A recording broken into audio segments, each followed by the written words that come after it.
Dans une région reculée, au cœur d'une forêt dense, se trouve un village nommé Bouamba. Ses habitants parviennent en harmonie avec la nature, suivant des traditions ancestrales. Cependant, un secret sombre pesait sur ce lieu. Tous connaissaient la vieille maison au bord du fleuve, abandonnée depuis des générations.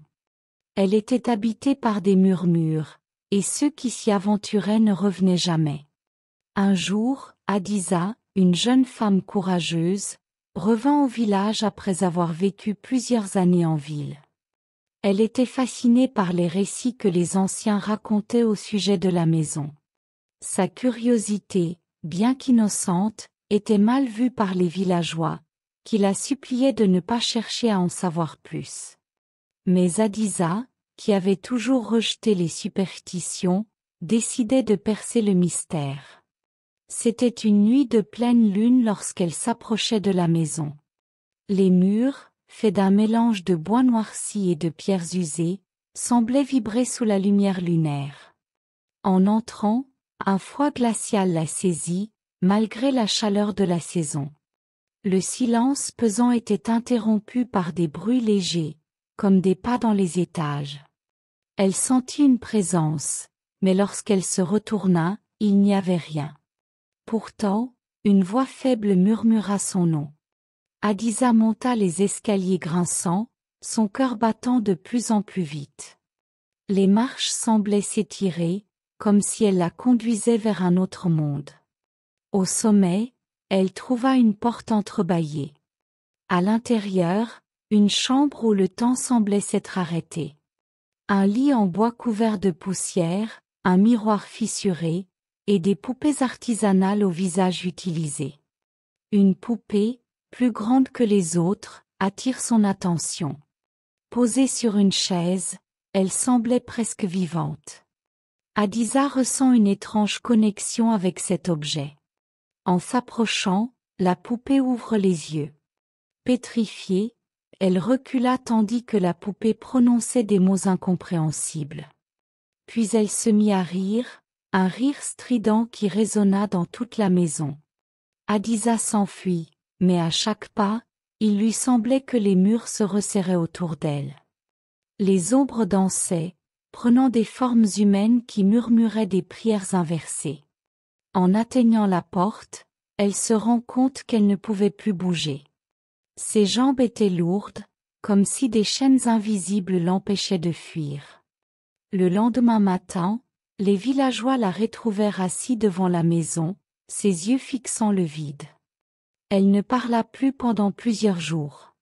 Lorsqu'elle finit par retrouver la parole, elle raconta avoir vu l'esprit d'une femme dans la maison, une femme en pleurs qui lui avait murmuré une malédiction. Les anciens expliquèrent qu'il s'agissait de Nyahuma, une femme injustement accusée de sorcellerie il y a des siècles. Les habitants l'avaient brûlée vive, et son esprit hantait désormais les lieux. Selon les légendes, quiconque osait entrer dans la maison se liait à elle pour l'éternité. Hadiza fut bannie du village, car sa présence était désormais considérée comme une menace. Elle erra dans la forêt, où les ombres semblaient l'attendre. À mesure qu'elle avançait, elle se rendit compte que son reflet dans les flaques d'eau avait changé. Ses traits devaient être ceux de Nyahuma. Les nuits suivantes, Hadiza sentit sa volonté s'effacer.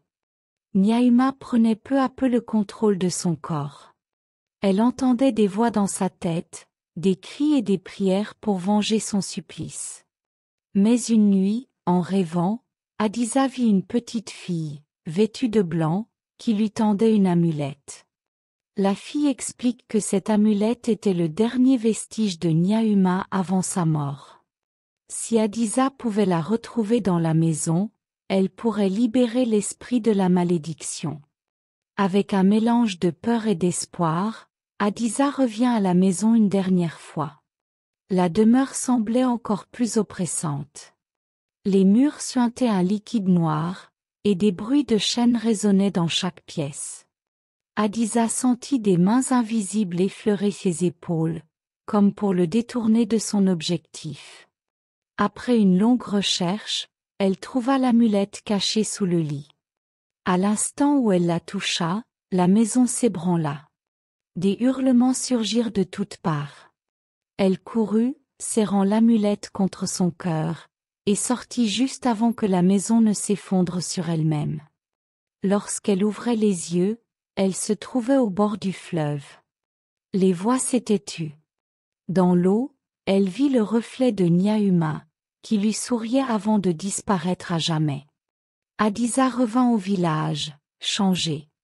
Elle raconte son aventure et les villageois, autrefois terrifiés, commencent à reconstruire leur vie sans la peur des esprits. Hadiza est devenue une conteuse, transmettant l'histoire de Nyahuma pour que personne n'oublie les conséquences des injustices.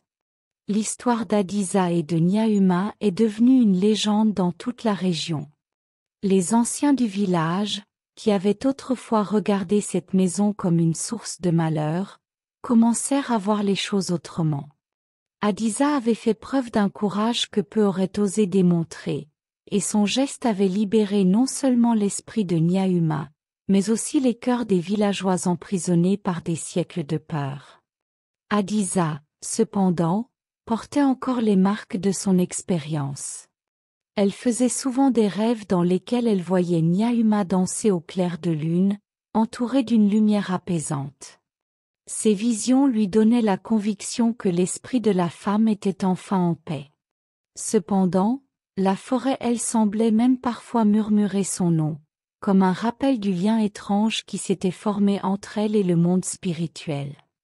Un jour, un étranger arrivait au village, un homme âgé qui se disait chasseur d'esprits et gardien des traditions anciennes.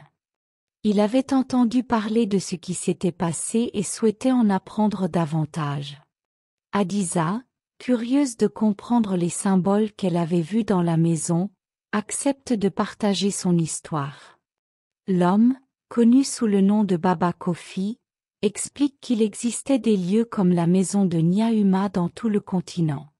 Ces endroits retenaient l'énergie des injustices passées et attendaient une âme courageuse pour apaiser leur colère. Mais il l'a mis aussi en garde.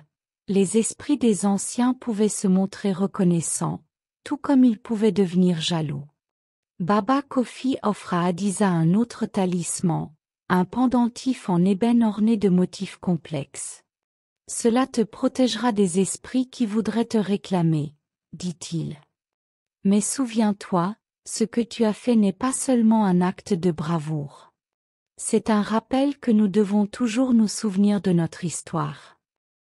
Hadiza accepte le talisman avec gratitude.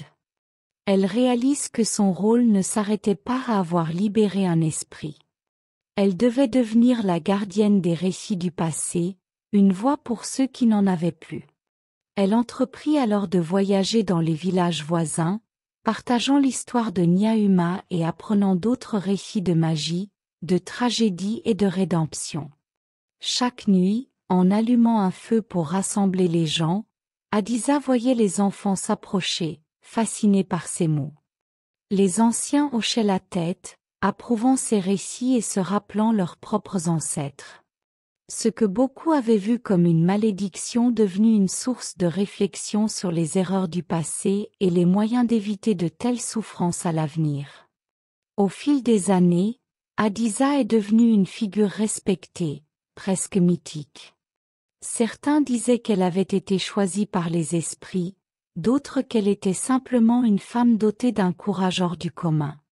Elle ne cherche jamais à contredire ses interprétations. Elle savait seulement que son expérience l'avait transformée de façon irréversible. Un soir, alors qu'elle racontait l'histoire de Nyahuma à un groupe de villageois, une brise douce passa dans l'air, faisant danser les flammes du feu. Hadiza sentit une présence familiale, chaleureuse. Elle sourit doucement et regarda le ciel étoilé. Peut-être était-ce Nyahuma, ou peut-être simplement un signe que le monde, malgré ses mystères, pouvait offrir des instants de réconfort et de paix. Et ainsi, l'histoire d'Hadiza continue à inspirer, montrant que même dans les ténèbres les plus profondes, une lumière pouvait toujours briller.